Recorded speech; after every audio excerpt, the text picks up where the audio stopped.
BJP జాతీయ అధ్యక్షుడు నితిన్ నబీన్ హైదరాబాద్ కి చేరుకున్నారు. ఆయనకు శంషాబాద్ ఎయిర్పోర్ట్ లో బీజేపీ రాష్ట్ర అధ్యక్షుడు రామచంద్రరావుతో సహా బీజేపీ శ్రేణులు కూడా ఘనస్వాగతం పలికారు. తెలంగాణలో ఆయన 3 రోజుల పాటు పర్యటించనున్నారు. ఎయిర్పోర్ట్ నుంచి నితిన్ నబీన్ నేరుగా శంషాబాద్ లోని రంగీస్ కు వెళ్లారు.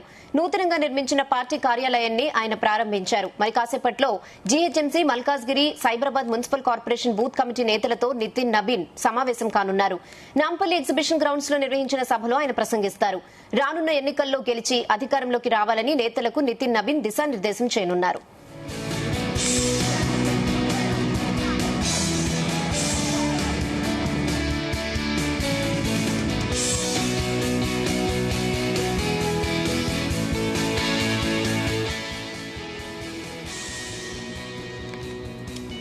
ఇక రాష్ట్ర స్థాయి నుంచి బూత్ స్థాయి కార్యకర్తల వరకు పార్టీని బలోపేతం చేసేందుకు నితిన్ నబీన్ రోడ్ మ్యాప్ సిద్దం చేయనున్నారు. త్వరలో జరగబోయే కార్పొరేషన్ ఎన్నికల్లో విజయమే లక్ష్యంగా బూత్ స్థాయి నేతలతో సమావేశమై శ్రేణులకు దిశానిర్దేశం చేయనున్నారు. పార్టీ ఎంపీలు, ఎమ్మెల్యేలు, ఎమ్మెల్సీలతో కీలక సమావేశం నిర్వహిస్తారు. వచ్చే ఎన్నికల్లో రాష్ట్రంలో అధికారంలోకి రావడమే లక్ష్యంగా పెట్టుకున్నట్లు, అందుకే పార్టీ జాతీయ అధ్యక్షుడు 3 రోజుల పాటు విస్తృతంగా పర్యటిస్తున్నట్లు రాష్ట్ర అధ్యక్షుడు ఎన్ రామచంద్రరావు వెల్లడించారు. సాయంత్రం నాంపల్లి ఎగ్జిబిషన్ గ్రౌండ్స్ లో హైదరాబాద్ పరిధిలోని 3 కార్పొరేషన్ల పరిధిలోని బూత్ అధ్యక్షులతో భేటీ కానున్నారు. రేపు ఘట్కేసర్లోని వికసిత్ భారత్ స్టూడెంట్ కాన్ఫరెన్స్ లో పాల్గొని తర్వాత వరంగల్లోని భద్రకాళి అమ్మవారిని దర్శించుకోనున్నారు. ఇక హనుమకొండలో గిరిజన సామాజిక వర్గ ప్రముఖులతో సమావేశమవుతారు. తర్వాత ఆర్ట్స్ కాలేజ్ మైదానంలో బూత్ అధ్యక్షులు, క్రియాశీలక సభ్యులతో సమావేశమవుతారు. అలాగే అధ్యక్షుడిగా బాధ్యతలు చేపట్టిన తర్వాత తొలిసారిగా నితిన్ నబీన్ తెలంగాణకు రావడంతో బీజేపీ శ్రేణుల్లో కొత్త ఉత్సాహం నెలకొంది.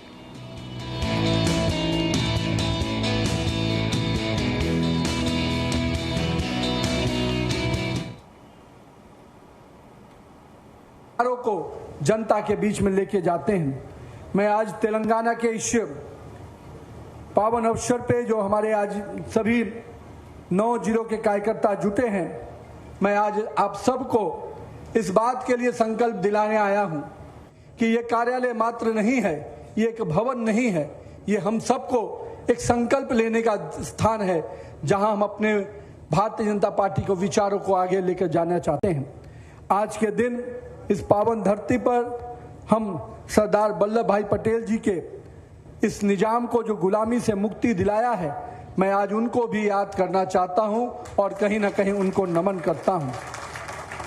आज के अवसर पे जहां माननीय प्रधानमंत्री श्री नरेंद्र मोदी जी जो लगातार इस देश की सेवा के लिए, इस देश के 140 करोड़ भारतवासियों के लिए कैसे हम एक सूत्र में एक साथ भारत को आगे लेके चले, इस दिशा में लगातार प्रयासरत हैं। लेकिन आज हम मानते हैं कि जो तेलंगाना 1984 में जब भारतीय जनता पार्टी का केवल 2 सांसद हुआ था, उसमें से एक सांसद भारतीय जनता पार्टी का तेलंगाना प्रदेश का था। और मैं मानता हूं जो लोग कहते हैं कि भारतीय जनता पार्टी बाहर की है, मैं मानता हूं कहीं ना कहीं वो इस आंकड़े को देखेंगे कि भारतीय जनता पार्टी अपने स्थापना काल से ही अगर 2 सीट भी अगर पूरे देश में मिली थी तो उसमें 1 सीट भारतीय जनता पार्टी तेलंगाना की थी मित्रों। और मुझे मालूम है तेलंगाना के कार्यकर्ताओं ने बहुत संघर्ष किया है, बहुत ही समर्पण भाव से काम किया है। मैं उन सभी वरिष्ठ कार्यकर्ताओं को जिन्होंने इस लंबे कालखंड में भारतीय जनता पार्टी के कमल को हमेशा खिलाने के लिए संघर्ष किया, परिश्रम किया, अपना बलिदान दिया, मैं आज उनको भी याद करता हूं, स्मरण करता हूं, उनको नमन करता हूं और स्पष्ट रूप से उन विपक्ष के साथियों को जवाब देना चाहता हूं कि भारतीय जनता पार्टी का कार्यकर्ता 1980 से जिस सेवा भाव से लगा है, आने वाले वर्षों में तेलंगाना के एक मोहल्ले के गांव और कस्बे से भी भाजपा का कमल खिलेगा मित्रों। क्योंकि मुझे मालूम है हम लोगों ने जिस प्रकार से पूरे देश में अपने पार्टी के विचारधाराओं को, पार्टी के सेवा और समर्पण के भाव को लेकर जनता की सेवा की है। हम जानते हैं पूर्व के कालखंडों में कई बार हमें जो हम उम्मीद करते थे वो आंकड़ों की जीत नहीं मिली है, पर हमें मालूम है कि आज देश का एक एक प्रांत धीरे धीरे भाजपा मय हो रहा है, भगवा मय हो रहा है मित्रों। इसलिए वो दिन दूर नहीं जब तेलंगाना में भी पूरा भगवा का वातावरण होगा और भारतीय जनता पार्टी का कमल खिलेगा मित्रों। लेकिन मेरे यारों, मेरे साथियों, हम सबको आज बहुत ही दृढ़ रूप से संकल्प करना है और इस दिशा में हम सबको एक एक मोहल्ले में, एक एक गली और एक एक कस्बे में जाना है मित्रों। भारतीय जनता पार्टी का नेतृत्व, भारतीय जनता पार्टी की विचार और हम कह सकते हैं हमारी नीतियां और हमारी नीयत आज जनता के बीच में स्पष्ट हैं। लंबे समय तक जिन लोगों ने यहाँ पर सत्ता को यहाँ मेवा का माध्यम बनाया है, उनको हम स्पष्ट रूप से कहना चाहते हैं, आने वाले समय में भाजपा कार्यकर्ता सड़क पर संघर्ष करके यहाँ की सरकार को उखाड़ फेंकने के लिए तैयार खड़ा है मित्रों। मैं मानता हूं एक समय हम लोगों ने जिस सरकार को उखाड़ फेंकने के लिए पूरे संघर्ष किया, उसका फायदा कांग्रेस के लोगों ने जरूर लिया है मित्रों। लेकिन ये कांग्रेस वही कांग्रेस है जो इस देश की मिट्टी से हमेशा सौदा करती है, इस देश के लोगों के सौदा करती है। मैं मानता हूं कि इस कांग्रेस को भी उखाड़ फेंकने का दम अगर किसी में है तो भारतीय जनता पार्टी के कार्यकर्ताओं में है मित्रों। और हम लोगों ने जो यहाँ के दल लोग थे उनको तो उखाड़ फेंकने में हम सफल हुए, लेकिन हमें मालूम है कि अभी संघर्ष और लंबा है मित्रों। और मैं मानता हूं कि जब भाजपा का कार्यकर्ता संकल्प कर लेता है, हमने पश्चिम बंगाल में संघर्ष किया, हमने बलिदान दिया, हमने परिश्रम किया, हमारे कार्यकर्ताओं ने यातनाएं झेली, लेकिन हम लोगों ने अपने संघर्ष के साथ सफलता भी लेके आए और पश्चिम बंगाल में जो कमल खिला, उस कमल को खिलाने में आपके राज्य के एक प्रभारी जो हमारे महामंत्री राष्ट्रीय सुनील बंसल जी भी यहाँ पर उपस्थित है। और मैं सुनील बंसल जी से कहूंगा, आपने जितने प्रयास पश्चिम बंगाल में किए हैं उसका दुगना प्रयास तेलंगाना की धरती पे भी कीजिए मित्रों। हमें मालूम है हमारे कार्यकर्ता पूरी ताकत और शिद्दत से, जिस प्रकार से, जिस ऊर्जा से लोग मुझसे मिलने के लिए थे, मैं मातृशक्तियों को देख रहा था, जिस प्रकार से मुझे आशीर्वाद दे रही थी, मैं अपनी माता बहनों से कहूंगा, आपके भाइयों को, आपके बेटों को जो आशीर्वाद मिल रहा है, निश्चिंत रहिए, हम मां बहनों का सम्मान भी लाएंगे और इस तेलंगाना की भूमि से इस भ्रष्टाचारी और अराजकतावादी सरकार को भी उखाड़ फेंकेंगे मित्रों। लेकिन मित्रों, आज का दिन हम अपने उन पुरोधा को भी याद करने का दिन है। हमारे नेता आदरणीय श्यामा प्रसाद मुखर्जी जी ने जो सपना देखा था एक भारत श्रेष्ठ भारत का, उस सपने को साकार करने में हमारे नेता नरेंद्र मोदी जी लगे हैं। हमारे प्रिय नेता दीनदयाल उपाध्याय जी ने जो सपना देखा था कि अंतिम व्यक्ति तक विकास की योजनाएं पहुंचानी है, उस सपने को भी साकार करने में हमारे नेता नरेंद्र मोदी जी लगे हैं। और हमारे श्रद्धेय अटल बिहारी वाजपेयी जी ने जो सपना और जो सरकार का शासन दिया और पूरे देश को जनता को गवर्नेंस का मॉडल दिया, सुशासन की राजनीति कैसे होती है उसका परिचय कराया, उस सुशासन की सरकार को भी नरेंद्र मोदी के नेतृत्व में पूरे देश की जनता देख रही है। मुझे पूरा विश्वास है कि मेरे कार्यकर्ता नरेंद्र मोदी की इन सेवा की योजनाओं को, हमारे देश के जो 140 करोड़ लोगों को जो आगे बढ़ाने का उनका संकल्प है और जो विकसित भारत का सपना हमने देखा है 2047 का, उस सपने को साकार करना है तो तेलंगाना में भी कमल खिलाना होगा मित्रों, तभी वो सपना साकार होगा। क्योंकि हम तेलंगाना के लोगों को निश्चित रूप से विकास की योजनाओं से जोड़ रहे हैं।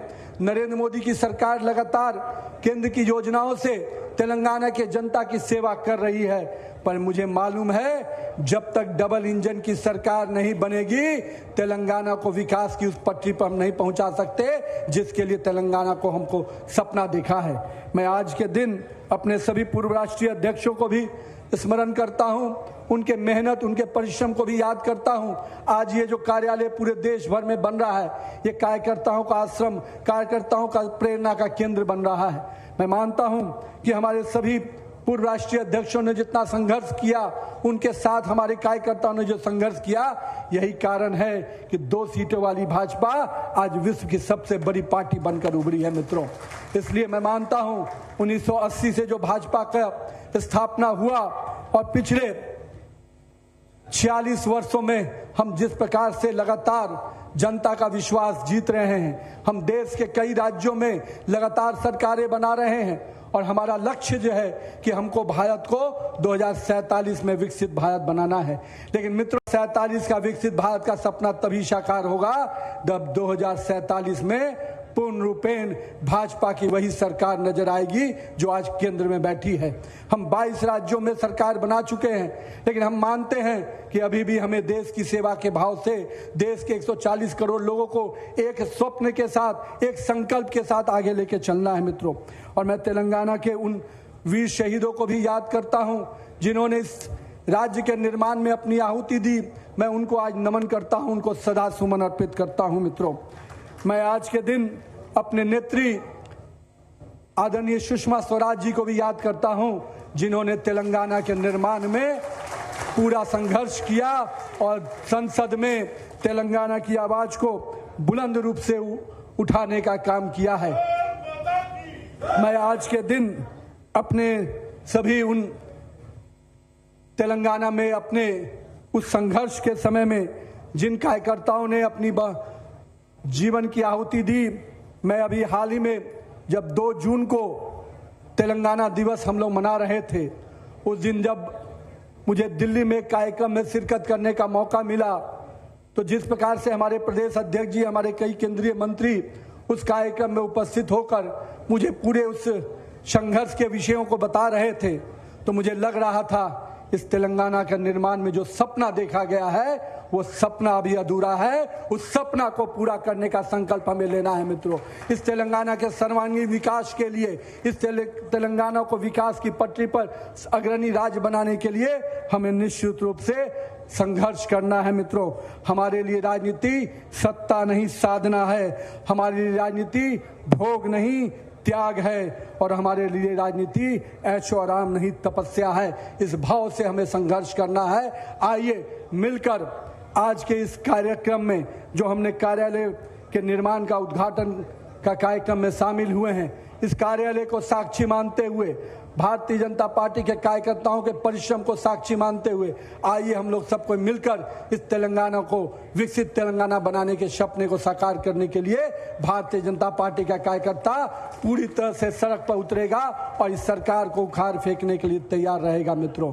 मैं मानता हूं आने वाले समय में जो चुनाव होने वाले हैं, निश्चित रूप से वो चुनाव भारतीय जनता पार्टी कार्यकर्ताओं को एक संघर्ष के लिए निमंत्रण दे रहे हैं, और मैं मानता हूं कि मेरे कार्यकर्ता इस प्रकार के हर चुनाव को पूरी शिद्दत से और ताकत से लड़ते हैं। तो आइए हम सब मिलकर आने वाले जो म्युनिसिपल कॉर्पोरेशन के चुनाव हैं उसके पूरी ताकत से लड़ेंगे और भाजपा का कमल खिलाएंगे। बहुत बहुत धन्यवाद।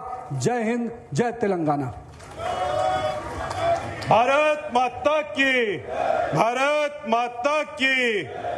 इपुडु మన ఉపాధ్యక్షుడు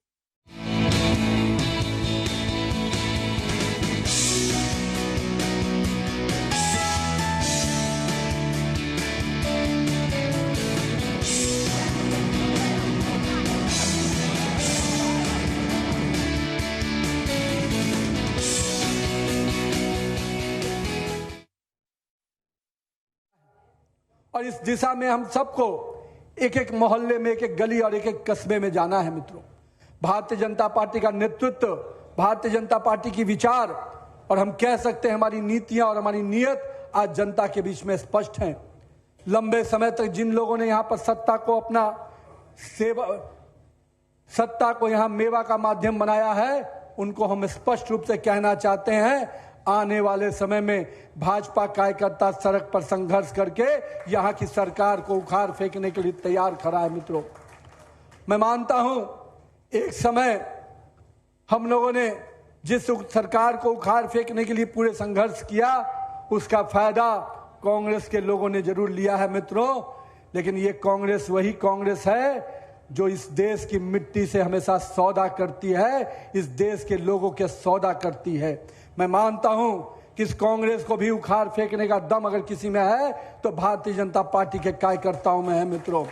और हम लोगों ने जो यहाँ के दल लोग थे उनको तो उखाड़ फेंकने में हम सफल हुए, लेकिन हमें मालूम है कि अभी संघर्ष और लंबा है मित्रों।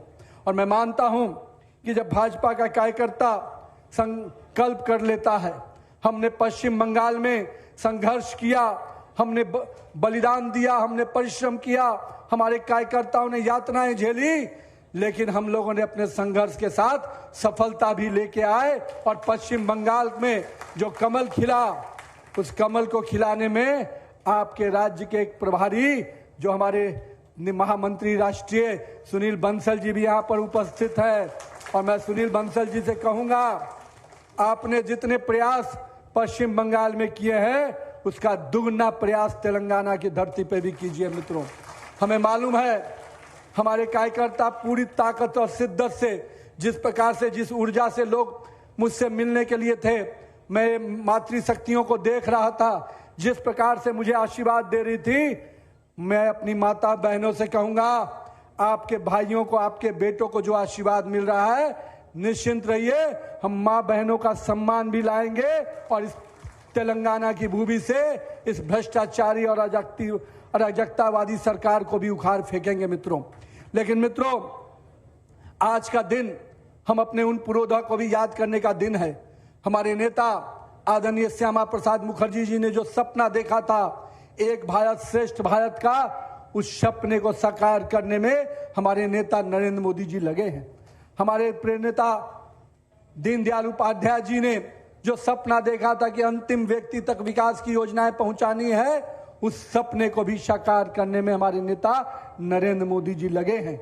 और हमारे श्रद्धेय अटल बिहारी वाजपेयी जी ने जो सपना और जो सरकार का शासन दिया और पूरे देश को जनता को गवर्नेंस का मॉडल दिया, सुशासन की राजनीति कैसे होती है उसका परिचय कराया, उस सुशासन की सरकार को भी नरेंद्र मोदी के नेतृत्व में पूरे देश की जनता देख रही है। मुझे पूरा विश्वास है कि मेरे कार्यकर्ता नरेंद्र मोदी की इन सेवा की योजनाओं को, हमारे देश के जो 140 करोड़ लोगों को जो आगे बढ़ाने का उनका संकल्प है और जो विकसित भारत का सपना हमने देखा है 2047 का, उस सपने को साकार करना है तो